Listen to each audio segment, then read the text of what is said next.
लेकिन इस चमत्कार के साथ तुम्हें क्या करना है ये तुम्हें ही तय करना होगा। जो वाक्य माता। माता रानी की जय। हेमा माँ दुर्गा में बहुत विश्वास रखती थी। उसके घर में धन धान्य की कोई कमी नहीं थी, पर उसकी सास स्वभाव की बहुत कंजूस थी। वो अपने लिए तो जी खोलकर खर्च करती, पर कभी भी कोई दान पुण्य नहीं करती थी। अगर हेमा किसी को कुछ देने लगे तो उस पर चिल्ला पड़ती थी, सेब ले लो, सेब मीठे मीठे लाल रसीले सेब ले लो।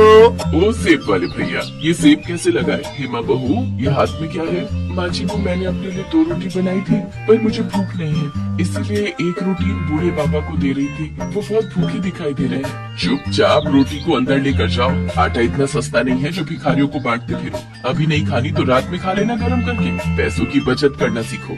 ये नहीं कि हमारा हाथ खुला हुआ है, हमारे पास अच्छे पैसे हैं तो हम उसको उजाड़ दें। ला भैया, 2 किलो सेब तोल दे। वैसे तू 100 रुपए महंगे लगा रहा है, चल कोई नहीं। लो अम्मा जी। कभी कभी हेमा का मन बहुत दुखी होता था, क्योंकि घर में पैसे होने के बावजूद भी वो किसी की सहायता नहीं कर पाती थी। आपको पता है आज एक नया ग्राहक जुड़ा है, बहुत अच्छी कमाई होगी इन सर्दियों के सीजन में। उस ग्राहक को हमारी फैक्ट्री के स्वेटर बहुत पसंद आए हैं। ये तो बहुत बढ़िया बात है सुमित बेटा, बस तू ऐसे ही खूब पैसे कमाता जा। घर में पैसे जुड़े होते हैं तो किसी बात की कोई परेशानी नहीं होती, बस काम अच्छा चलता रहना चाहिए। सुमित का काम अच्छा चल रहा था, कमाई भी बहुत अच्छी हो रही थी। एक दिन हेमा की सास आंगन में बैठी अपने पर्स में से नोट गिन रही थी, पर वो बार बार गिनती भूल जाती। एक साधु बाबा द्वार पर बहुत देर से खड़े भिक्षा मांग रहे थे। ये नोट गिनते गिनते तंग आ गई। ये नोट है या मुसीबत? गिनती ठीक नहीं हो रही, ज्यादा पैसा होना भी मुसीबत ही है। माई, बाबा को कुछ दे दो, बहुत भूख लगी है। अरे बाबा, मैं पहले ही इन रुपयों से परेशान हूँ, ऊपर से तुम परेशान कर रहे हो। जब तक ये नोट मेरे हाथ में है तुम्हें कुछ नहीं मिलेगा, जाओ यहाँ से। तुम पैसों से इतनी परेशान हो, ये भूखे को भोजन देने का भी समय नहीं है। भाई, अगर तुम इन रुपयों से इतनी परेशान हो तो ईश्वर करे तुम्हारी ये परेशानी जल्दी दूर हो जाए, फिर तुम किसी भूखे को खाली हाथ मत लौटाना। हेमा की सास का ध्यान अभी भी नोट गिनने में ही था। वो गुस्से से झुंझला रही थी और उसने देखा कि जब वो नोट नहीं गिन पा रही है, इतनी देर में साधु बाबा भी भूखे द्वार से लौट चुके थे। हेमा उस समय घर पर नहीं थी, उसे इस बारे में कुछ भी नहीं पता था। सुमित शाम को घर लौटता है तो उसका मन उदास था। क्या हुआ? आप बहुत परेशान दिखाई दे रहे हो। मैंने बताया था ना, जो नया ग्राहक जुड़ा है, जिसने फैक्ट्री में स्वेटर का ऑर्डर लिखवाया था, अचानक उसने मना कर दिया है। मेरा बहुत नुकसान हो गया। मैंने तो माल बनवाना शुरू भी कर दिया था, पर उस ग्राहक को विदेश जाना पड़ा। आज ही उसका फोन आया है, वो माल बनवाने को मना कर रहा है। कोई बात नहीं, आप परेशान मत हो, सब ठीक हो जाएगा। ये नहीं तो कोई और ग्राहक आ जाएगा। आप बैठो, मैं खाना लगाती हूँ। पर ऐसा नहीं हुआ। सुमित की फैक्ट्री में माल पड़ा रहा, पर एक भी ग्राहक ने माल नहीं खरीदा। धीरे धीरे सुमित का सारा काम ठप हो गया और वो कर्जे में डूब गया। घर में पैसों की तंगी आ गई। हेमा और उसकी सास दोनों के सारे गहने बिक गए। मकान गिरवी रखना पड़ा। फैक्ट्री को ताला लग गया और वो लोग बहुत गरीब हो गए। एक दिन हेमा घर के बाहर झाड़ू लगा रही थी, तभी वही साधु बाबा फिर से आए। क्या हुआ? आज भी मैं यहाँ से भूखा जाऊंगा। हेमा की सास देखती है ये तो वही बाबा है जो कुछ दिन पहले उसके घर से भूखे गए थे। हेमा की सास की आंखों में आंसू आ जाते हैं। नहीं बाबा, ऐसी बात नहीं है। पहले मेरे घर में रुपया पैसा सब कुछ था, मैं तब भी आपको भूखे पेट भेज रही थी। आज मेरे घर में अन्न का दाना नहीं है, इसलिए मैं आज भी आपको द्वार से भूखा भेजने पर मजबूर हूँ। मुझे माफ करना बाबा, अब हम पहले जैसे धनवान नहीं रहे, हम बहुत गरीब हो गए हैं। रुकिए बाबा, ये रोटी और चटनी आप खा लो। बेटी, तुमने मुझे अपने हिस्से का भोजन दे दिया और तुम भूखी रहोगी। बाबा, मैं भूखी कहाँ हूँ?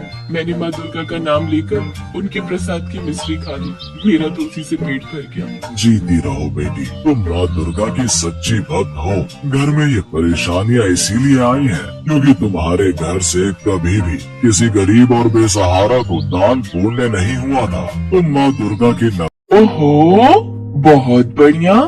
खुद दोनों ने बढ़िया बढ़िया आलू रख लिए और मुझे ये गले हुए खराब दे दिए।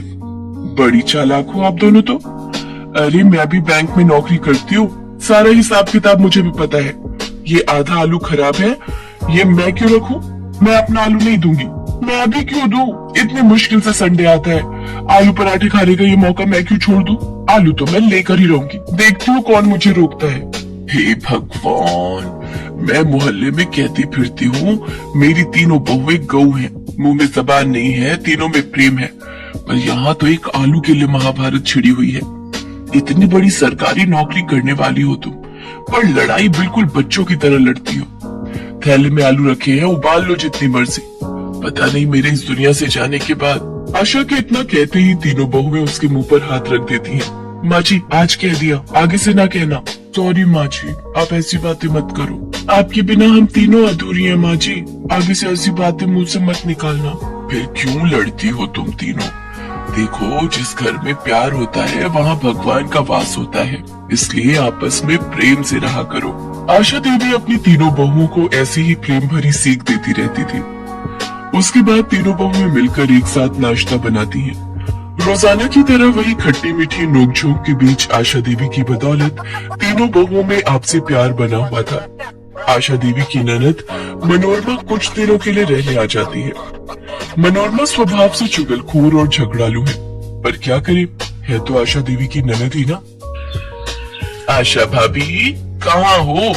मैं तो कब की बाल धोकर बैठी हूँ, तुम्हारी बहुएं कहाँ हैं? मुझे चाय नाश्ता कौन सी बहू देगी? जी रुको, मैं तुम्हारे लिए पोहा और चाय बनाकर ला रही हूँ। बुआ जी पाए लागू, मैं चलती हूँ, आपको शाम को मिलूंगी। मैं भी चलती हूँ बुआ जी, प्रणाम। ओह मुझे भी आज लेट हो गया। मधु भाभी रुको, मुझे अपनी स्कूटी पर जरा बस स्टैंड तक छोड़ देना, आज कैब बुक ही नहीं हो रही। ये बढ़िया बात रही, तीनों बहुएं काम पर निकल गई।